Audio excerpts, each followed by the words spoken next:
The inspection reveals extensive structural damage and severe rust. The engine has failed, and the interior is completely stripped of all medical equipment.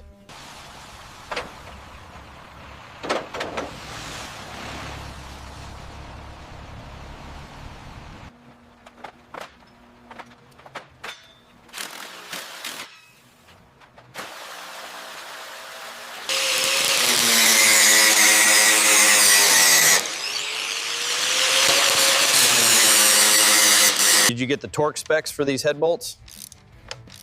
Yeah, they're set to 90 foot-pounds.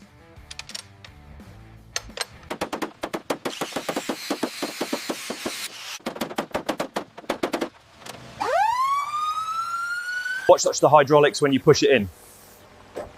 Okay, lock it down now.